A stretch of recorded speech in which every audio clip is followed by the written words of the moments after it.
Será que o ciúme apimenta mesmo a relação? Quero te levar a pensar sobre isso e te dar dicas práticas para você lidar com este ciúme. Olha, eu já fui ciumenta na minha vida e eu sei o quanto uma pessoa que tem ciúme sofre. O fato é que, de certa forma, nós temos bons olhos com relação ao ciúme. É como se fosse uma demonstração de amor. Tanto da parte da pessoa que está sentindo esse ciúme e demonstrando para o parceiro ou para a parceira, isso pode acontecer com homem, com mulher, não importa, quanto com a pessoa que está recebendo essa demonstração de ciúme.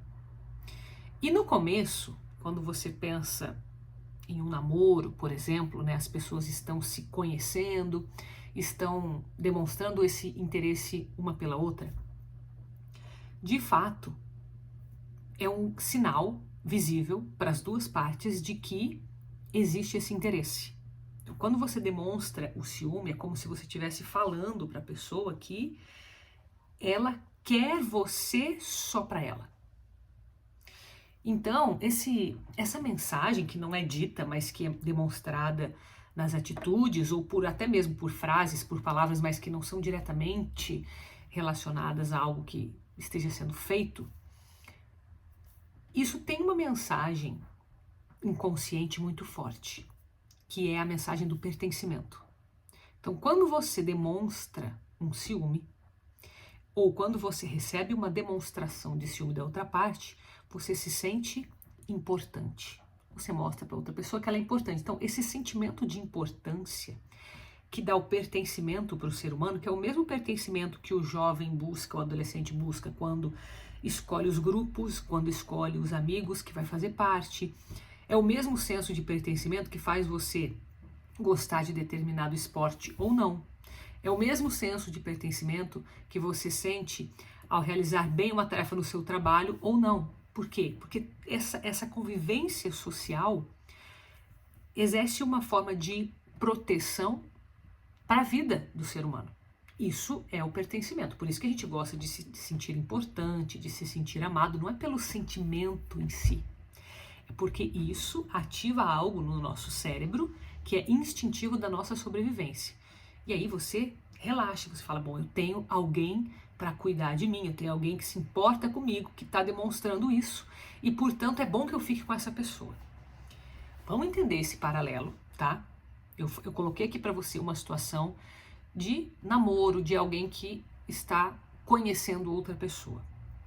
Claro que eu me direciono a casais aqui nesse canal. A proposta é ajudar as esposas influentes a florescer no casamento, ou seja, elas já estão casadas e elas querem florescer e sem discutir a relação. Essa é a proposta que eu tenho. Então, nesse vídeo que eu estou falando, já introduzi para você a questão do ciúme, contextualizei para você o porquê que nós gostamos desse sentimento e explica por que socialmente ele é bem aceito, por que se fala que ele pode apimentar a relação, que ciúme um pouco é bom. Isso é o que a gente acredita, né? É o que você provavelmente já escutou. Ah, mas um pouco de ciúme é bom, isso vai deixar vocês mais próximos. Você já deve ter escutado isso.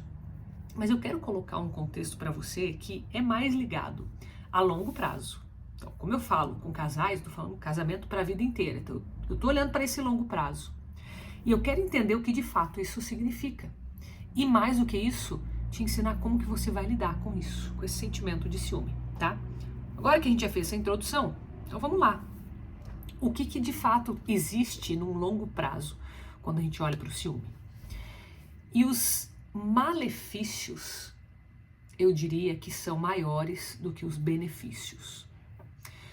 Porque quando você estimula um sentimento que é impulsionado por um instinto de sobrevivência, como eu te expliquei, né, a questão da importância, a questão do pertencimento, você está se tornando como se fosse refém desse sentimento.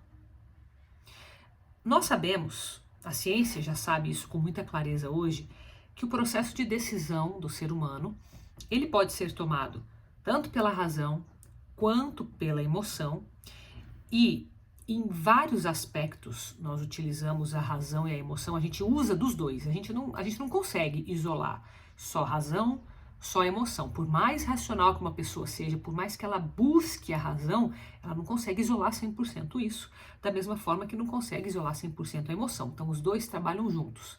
O que é a razão? Você olhar para a situação, olhar para os riscos que estão envolvidos, o que de fato isso significa, enxergar a realidade, isso é razão. E emoções, mas eu estou sentindo isso, né? É quando você fala em intuição, é quando você fala, mas parece que tem alguma coisa, você está dominado pelos sentimentos. Mas, o que a ciência sabe sobre esse processo de decisão?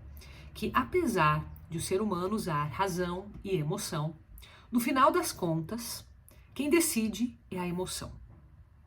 E quanto mais a gente entende como funciona esse mecanismo de decisão, como funciona o cérebro, como funciona a criação de hábitos, mais a gente confirma isso. Não é algo negativo para você pensar aí. Talvez você pense, nossa, mas se tudo é emoção, e o ciúme é uma emoção, então eu vou estar sempre sequestrado, vítima desse sentimento? Não. É importante você entender que a emoção é um papel importante. É importante que você decida pela emoção também, porque é assim que o nosso cérebro aprende. Olha que interessante isso. A gente aprende pela emoção. Se aquilo foi bom, eu repito. Se aquilo foi ruim, eu evito. Basicamente, de uma forma bem simples. Se, portanto, o cérebro entende o ciúme como algo positivo, o que ele vai querer fazer?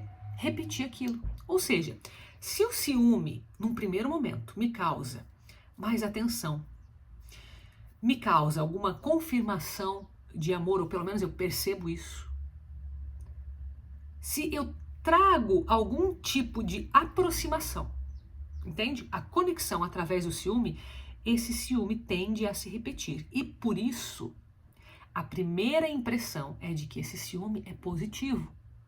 Por quê? Afinal, eu estou liberando um sentimento, estou tendo alívio no lugar, eu estou tendo segurança no lugar, eu estou vendo que está dando certo, essa pessoa se aproxima quando eu cobro, quando eu brigo, por mais que ela às vezes não goste, mas ela se aproxima. Acontece isso, não acontece? Jogo emocional, talvez você já tenha vivido isso. Quem tem ciúme faz muito jogo emocional, do tipo indiretas. Ah, mas porque você está sempre com seus amigos e você não tem tempo para mim. Ah, porque para fulano você pode, para fulano você tem tempo, para mim você nunca consegue. Ah, para arrumar isso, para fazer esse tipo de trabalho você consegue, mas aqui na sua casa você não faz esse tipo de trabalho. Ah, para fazer um churrasco para os teus amigos você faz o churrasco, mas aqui em casa você não cozinha, não me ajuda com nada, não me ajuda. Tá identificando alguma coisa? Isso é um jogo emocional que pode demonstrar, entre aspas, um ciúme. Esse ciúme não necessariamente é de uma outra mulher ou de um outro homem, pode ser de um amigo, pode ser de uma situação, pode ser de qualquer ocasião que você se compare e se coloque como menos. E aí o que a pessoa faz? Ela se sente talvez culpada e ela vai acabar cedendo, mas ela não está cedendo na liberdade dela. Mas o fato é que isso está gerando um ganho imediato. Faz sentido isso? Qual que é o ganho imediato? Ah, eu reclamei e essa pessoa fez mal feito, mas fez. Ficou de contragosto, mas ficou. Ficou emburrado, mas ficou. Não queria sair, mas saiu. Já aconteceu isso com você? A pessoa sai forçada, tá com a cara fechada, ou fica em casa, tá com a cara fechada. Tá fazendo à vontade, mas não tá fazendo como você tinha imaginado, como você tinha expectativa. Então a gente tem dois problemas. Primeiro, essa pessoa está sendo ferida na liberdade de decisão dela, ela está se sentindo obrigada, mesmo que ela esteja fazendo. Segundo, você que está impondo esta situação e não está tendo o retorno como você gostaria, a tua expectativa foi frustrada. Então agora a pessoa está com um problema, ela está frustrada porque ela está sendo obrigada a fazer algo que ela não queria, e você está frustrada porque essa pessoa está fazendo de um jeito que não é o jeito que você gostaria. Dois problemas agora. Isso decorrência de um ciúme, de uma chamada de atenção, de eu querer ser importante. Então, por isso que eu te falo que, num princípio, para o cérebro, para a questão assim química de dopamina, opa, eu tenho esse sentimento de necessidade dessa pessoa ficar perto. Faça o que for preciso. Fiz. Mesmo que eu tenha ferido o livre-arbítrio, mesmo que eu tenha ferido o respeito que nós temos. Consegui, pronto. Isso já foi suficiente para o teu cérebro entender recompensa. Faça de novo. Não significa que foi bom, porque olha o resultado final que eu coloquei aqui para você dessas duas situações que são ruins. Por isso que a gente tem que começar a olhar para o longo prazo. Então agora imagina uma situação dessa, em que você está sempre forçando a barra. O outro lado está sempre cedendo, ou eventualmente cede, às vezes não cede, às vezes cede, enfim, não tem uma regra para isso, né? Mas o que acontece? Isso vai se repetindo, se repetindo, se repetindo. Aquele sentimento de insegurança que está por trás do ciúme, em vez dele diminuir, ele está aumentando. E você, lembra o teu cérebro, o que ele está te falando? A cada vez que esse sentimento de insegurança aumenta, também aumenta essa demanda, ou seja, esse comando de peça mais, porque você está pedindo pouco, é por isso que não está vindo. A lógica cerebral é essa, é instintivo. E aí você fica persistindo. Aquilo ali está formando uma ferida no outro e uma ferida em você, você já entendeu o porquê disso. Agora, coloca isso por 10 anos. Vamos falar só de 10 anos. Por 10 anos, faça essa repetição. Sabe o que você tem fazendo por 10 anos uma repetição dessa? Distanciamento. Distanciamento afetivo. Distanciamento físico. Distanciamento sexual. Distanciamento de ideias. Conversa, esquece. Diálogo, foi pelo ralo. E aí a pessoa pede muita coisa que é essencial para esse relacionamento e ela já nem sabe o porquê disso. Ela não consegue enxergar, porque na visão dela, na mente dela, ela está fazendo o que ela precisa fazer, ela está fazendo a parte dela, ela está cobrando, mas eu estou cobrando cada vez mais, eu estou deixando super claro, não é falta de comunicação, tá claríssimo, eu estou falando e a pessoa não me escuta. Aí a sensação que você tem é essa. Aí a gente aumenta esse bolo de insatisfação, porque eu falo e o outro não me escuta. Então, além dele não fazer a vontade, agora ele não me escuta, agora ele está distante, agora ele deve estar irritado, porque eu estou sempre forçando, lembra da ferida? Ele está mais irritado, mais distante, ele já não consegue suportar a presença. Só que, veja, o problema aqui não é o relacionamento dos dois, que um não quer ficar com o outro. Aí é que tá. E geralmente, quando se chega num ponto desse, as pessoas olham, né? A mulher olha, ou o marido olha e fala assim, tá, o que a gente está vivendo? Olha, a gente não tá mais bem junto. E eles, às vezes, até pensam na ideia de se separar, porque já não vê muito sentido de ficar junto, mas eles não querem. Por quê? Porque, no fundo, apesar do cérebro estar ali te colocando situações de instinto de sobrevivência o tempo todo, tem algo que te segura ali. E esse algo são os nossos valores, os nossos princípios. Não, mas espera aí, eu casei para ficar a vida inteira. Pode ser pelos princípios da religião, mas pode ser também pela tua intenção, pelo teu caráter, pela tua formação. Não, se eu fiz isso, a minha palavra tem valia. E tem outras coisas envolvidas. Às vezes tem filhos, às vezes você tem a parte financeira, porque se sair vai ficar ruim, porque tem que começar do zero, porque como que vai ser com os filhos, e daí tem um monte de coisa embolada. E o que a pessoa faz? Em vez dela entender a raiz do problema, ela vai levando, porque ela vê que para recomeçar é pior, ela não vê uma solução, porque afinal ela tá no meio de um emaranhado. Imagina um emaranhado de fio, você pegar aquele bolo de lã e maçarocar aquilo para você desinosar, meu Deus, aquilo ali leva um tempo. Então você fala assim, quer saber? Deixa esse novelo aí embaçarocado, deixa eu comprar outro. Né? Ou então larga a mão, nem vou fazer mais, nem vou mexer mais com isso, vou fazer outra coisa. Então o problema tá ali, continua maçarocado. Então o que a pessoa faz? Deixa quieto, não vou mexer nisso, porque vai ser pior eu mexer, eu posso arrebentar esse fio, eu posso inosar mais ainda, depois não dar conta, então deixa quieto. E vai levando, acaba se acostumando, porque se tem algo que o ser humano é adaptável, por mais que a gente às vezes não se sinta, mas somos adaptáveis frente a situações que já conhecemos. Então imagina, 10 anos eu falei aqui pra você, né? Se 10 anos você já suportou, peraí, no fundo, o teu cérebro já aprendeu que você sabe sobreviver aquilo ali. ruim ou não, você já sabe sobreviver àquilo. Portanto, se acostuma. O cérebro se acostuma, se adapta. Coloca isso agora 20 anos. Coloca isso 30 anos, Carol, mas ninguém é capaz de viver isso. Não é capaz? Tem casais que vivem uma vida inteira assim e não acordam. Não é que não acordam, não é que eles não querem. Eles querem, mas não sabem como. Não tem noção que pode ser isso, porque tem tanto problema que eles já não sabem por onde começar. Eles não conseguem nem achar a ponta do bolo ali para desenosar. Veja, eu tô falando aqui para você de um item, que é o ciúme. Carol, o ciúme faz tudo isso sozinho?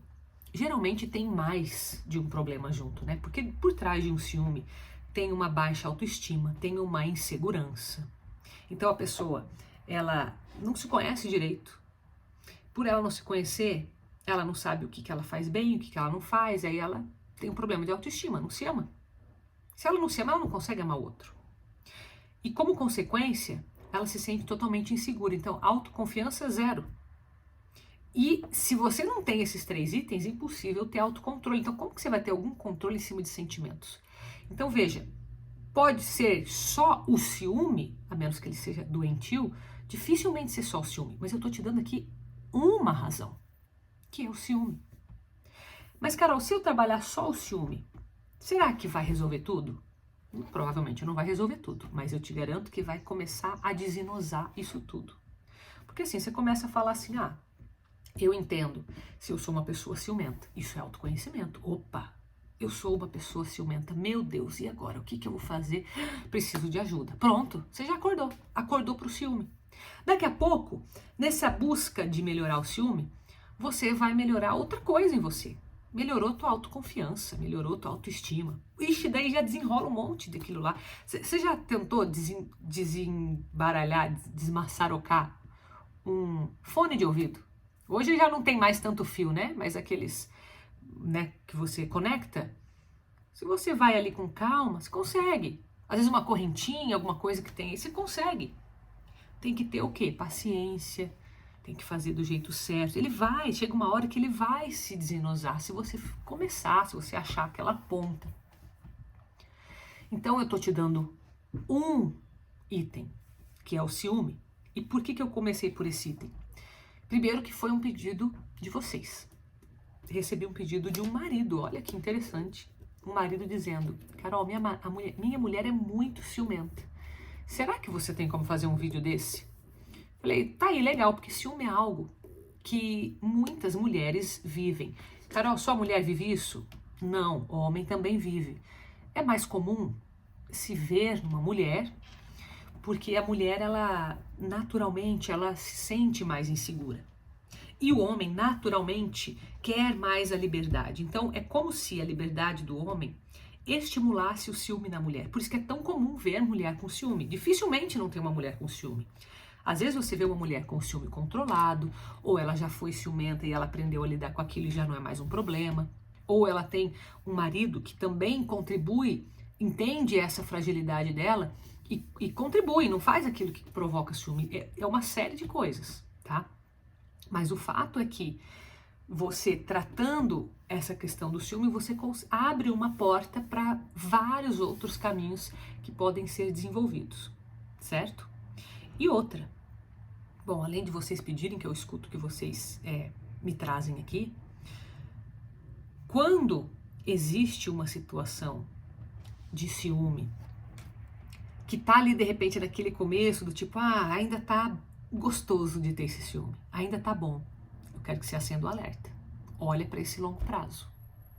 Não deixa isso embolar a ponto de daqui a pouco você perdeu o fio da meada, você não sabe mais o que está acontecendo. Entende?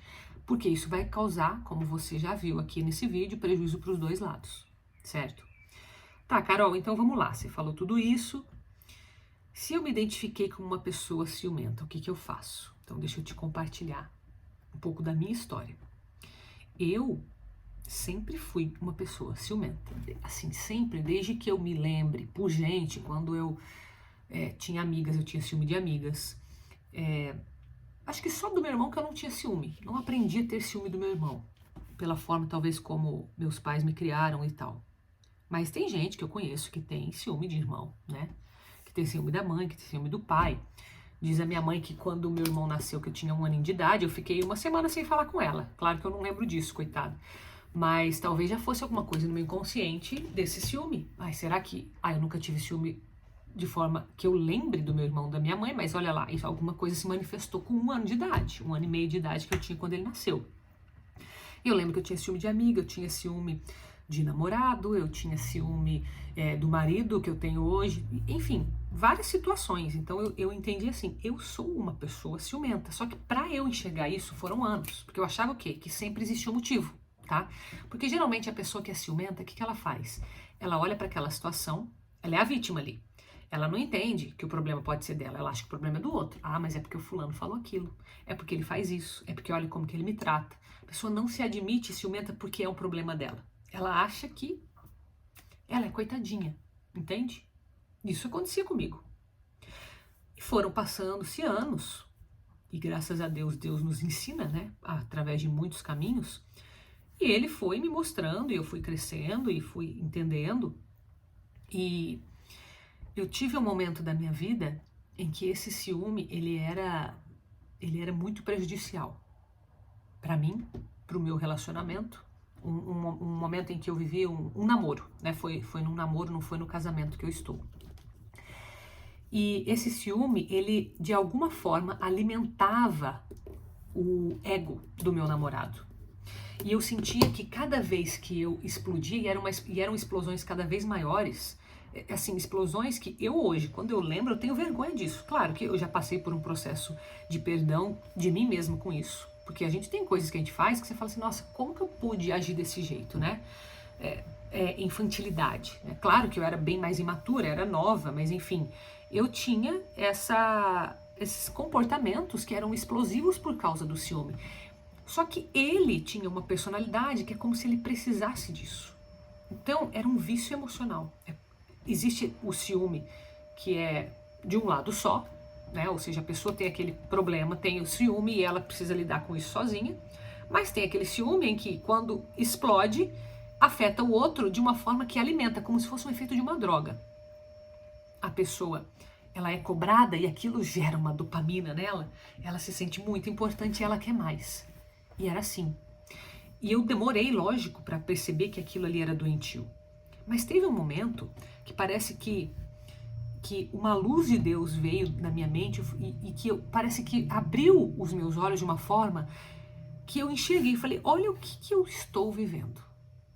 Parece que eu escutei a minha própria voz, parece que eu vi o meu próprio comportamento, parece que eu vi como se eu estivesse vendo de uma distância, de cima.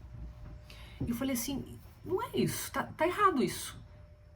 Quando você toma distanciamento de uma cena, tanto que isso é uma técnica que eu utilizo até hoje, em mentoria, em consultoria, quando eu preciso ajudar alguém, você tá dentro de um problema, distancia dessa cena, vai lá no satélite do Google, eu falo isso, hoje eu uso esse termo. Se você se distancia ao ponto de você se ver lá da distância de um satélite a tua situação, você não vai ficar vendo os detalhes. Porque quando você está dentro do problema, você olha de uma forma plana. Ó, eu tô olhando aqui que tem uma parede, aqui tem outra parede, então é tudo vertical. Quando eu distancio, eu vejo tudo de cima, eu vejo tudo na horizontal, um plano.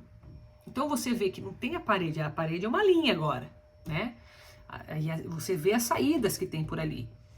Então isso me fez enxergar o meu próprio comportamento, que é o passo 1, autoconhecimento, que é parte do meu método, inclusive. Autoconhecimento, você tem que entender que, peraí, esse comportamento que eu estou tendo tá errado? Pode estar sendo estimulado por outro? Pode.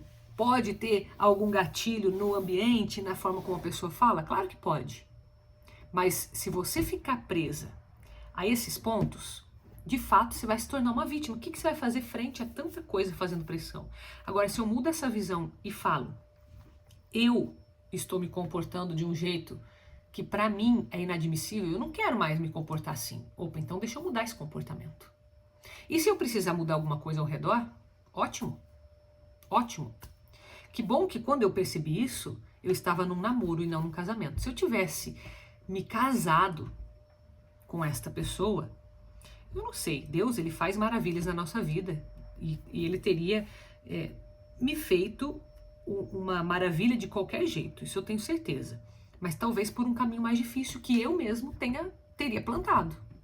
Talvez por um caminho de sofrimento que eu teria plantado e que não é Deus, porque quem estava fazendo as escolhas ali era eu. Eu entendo hoje, olhando para trás, que se eu tivesse num casamento com esta pessoa, eu estaria talvez num sofrimento muito maior, ele também, porque era doentio. Não que eu não acredite no poder, nos milagres de Deus, mas é algo que eu estava plantando, então provavelmente, mesmo se fosse acontecer um milagre, seria um milagre em meio a um caos ali. Então eu reconhecendo esse meu limite, o que eu pensei? Falei, eu não posso estar com uma pessoa que também tem este problema. Como que dois doentes se ajudam? Conta isso pra mim. De que forma que duas pessoas doentes vão se ajudar? Você tem que ter uma pessoa saudável para cuidar da outra. Pensa quando você tá com uma gripe, alguma coisa que assim, que tira teu ânimo, que tira tuas forças, que você tem que ficar de cama. Você já pegou alguma gripe assim, algo, né, que graças a Deus foi passageiro, mas que te deixou ali sem vontade de comer, sem vontade de levantar da cama, cansada, com dor? Bom, se você tá nesse estado e tem alguém saudável perto de você, o que essa pessoa faz? Ela te ajuda, ela faz comida para você, leva chá, leva remédio e você se recupera, não é assim?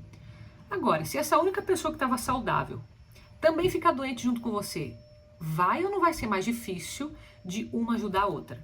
Tá, pensa aí. Você acha que no emocional não é a mesma coisa? Só porque você consegue andar, fazer tuas coisas, tudo, mas a tua mente tá doente, teus sentimentos tá doente, por dentro você não tá bem. Como que uma pessoa doente emocionalmente vai ajudar a outra? É complicado, é bem complicado. Então, uma das partes tem que estar saudável. E como eu não estava saudável naquele momento, e nem ele, eu falei assim, nós dois juntos não vai dar certo. Ou eu me curo, e depois que eu me curar eu decido o que eu faço. E enfim, tem gente que decide se curar e pegar alguém doente para cuidar e tá tudo bem. Cada um tem o seu livre-arbítrio. Ou eu poderia também querer alguém saudável. Foi o que eu fiz. São escolhas, tá? Não tô para julgar ninguém. Mas às vezes a gente faz algumas escolhas erradas. Eu fiz a minha escolha errada. Graças a Deus, Deus me abriu os olhos, eu enxerguei e não fui para frente com o casamento, senão teria sido bem pior. Agora, vamos lá. Vamos continuar um pouco essa história aqui, porque se o problema não está na outra pessoa, mas está em mim, então eu sair do relacionamento não resolve. Não é só sair do relacionamento. Por isso que eu insisto com os casais. Por isso que quando eu converso com uma mulher que está afim de fazer dar certo seu casamento, eu falo, olha, pode ser que nada mude. E a gente não tem que ter intenção de mudar, porque o problema não está na situação. Você quer mudar? Então eu vou trabalhar tudo em você. Você vai fazer o teu melhor, eu vou fazer o meu melhor. Nós vamos unir forças. E isso pode ser até que te dê resultado, mas não é o objetivo final. O objetivo é que você se torne a melhor pessoa e pronto. Ponto. Porque só isso se basta. Isso é o próprio objetivo. E foi o que eu fiz. Eu comecei a mudar isso em mim.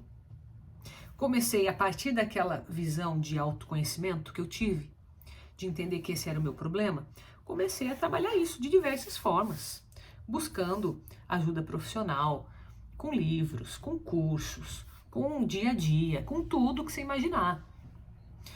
E isso, num primeiro momento, tinha me travado até para relacionamentos. Eu não queria relacionamentos.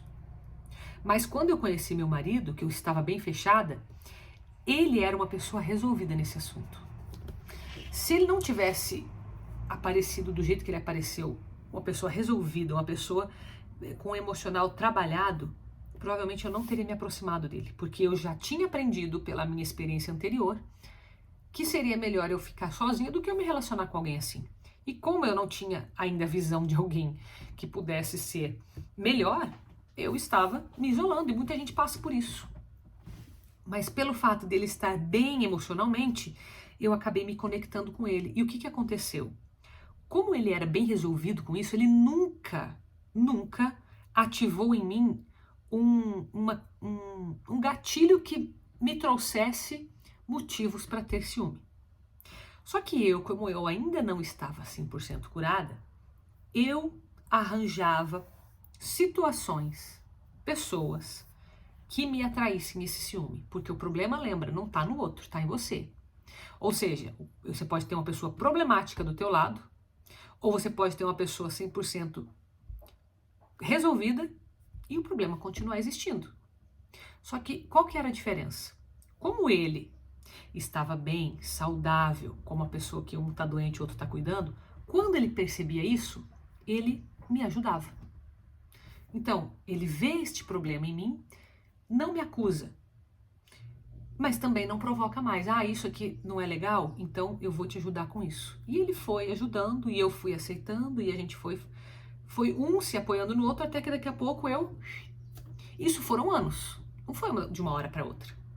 Foram anos de busca, tanto que hoje, quando eu olho para o meu método, né, que a partir das minhas experiências eu criei um método para ajudar os casais, que não é só com relação a ciúme, é justamente com florescer no casamento sem discutir a relação.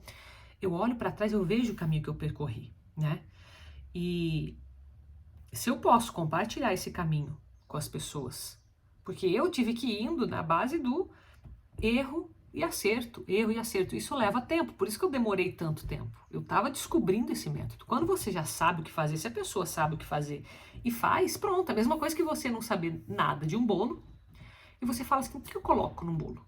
Você imagina assim, antes de alguém ter feito esse bolo, a primeira pessoa que fez o bolo, como que ela sabia se ela ia pôr farinha, se ela ia pôr ovo, como que ela chegou naquela mistura? Então assim, foram anos praticando. Não foi assim, ela foi lá e sabia os ingredientes. Mas, de repente, quando ela tem uma receita, pronto. Até quem não sabe fazer bolo faz. E se você não faz muito bem feito, mesmo com a receita, que às vezes acontece, né, umas receitas que se faz, mas não fica igual, mas com a prática em cima da mesma receita, você consegue, não é assim? Com o método é a mesma coisa. Você sabe o passo a passo. E você vai fazendo aquilo ali. Tem pessoas que são mais engajadas e que estão realmente a fim de fazer, estão acreditando no método, vão fazer e vão conseguir resultado muito rápido. Tem outras que vão fazer uma vez, de repente vai ter que fazer a segunda vez, a terceira vez, mas vai repetindo, uma hora vai sair o bolo, entende? Uma hora vai sair. Então foi isso que eu fiz. E aqui eu tô te entregando uma parte disso. Uma parte através de uma tomada de consciência que você vai ter com relação a ciúme. Muito prático. Dia a dia, todo mundo vive isso, ou viveu. Então, é entender o quê? A relação de causalidade que às vezes a gente não faz no nosso dia a dia. Opa, será que um ciúme que eu tô vivendo hoje, que eu ainda não vivi esses 10 anos, às vezes você tá no começo do casamento, às vezes você tá bem, tem altos e baixos, mas tá tudo bem. Opa, mas a Carol tá falando isso. Será que é um momento de eu entender esse passo a passo e já fazer certo? Por que esperar o negócio desandar? Por que esperar o bolo virar uma maçaroca que não parece que está impossível de desmaçarocar? Melhor que você, no primeiro nó, já desinose. Se surgir outro, você vai saber como fazer. E se não surgir, melhor ainda, porque o método ele previne que você viva aquilo de ruim. E faz com que você viva esse florescer. O florescer é justamente por causa de um jardim mesmo. Pensa lá, um jardim para ele estar florido dá trabalho. Agora, deixa crescer mato. Você não precisa fazer nada. Você só precisa ir cruzar teus braços, tá lá o mato criado, né? Por isso que eu uso esse termo. Mas olha, o objetivo hoje foi de te trazer consciência a respeito de ciúme, para você identificar se você tem. E aí você já tem uma ideia de como começar a trabalhar isso. Primeiro, entendendo que o problema não está no outro, não está na situação, está em você. E a partir daí é olhar para o que você sente, de que forma que você sente e o que é que você pode fazer para melhorar isso, começando com o quê? Com autoconhecimento, partindo depois para autoestima. Se você quiser seguir adiante, aí tem autoconfiança e autocontrole. Isso tudo é possível de você fazer sozinho? Eu fiz sozinha, demorei anos, mas eu te ajudo também. Então, eu tô aqui no canal, tô em diversas plataformas, com diversos conteúdos sempre voltado para o florescer no casamento sem discutir a relação, justamente para te ajudar nessa caminhada, tá bom? Então fique com Deus, se te ajudou, curte e compartilha. Um beijo para você.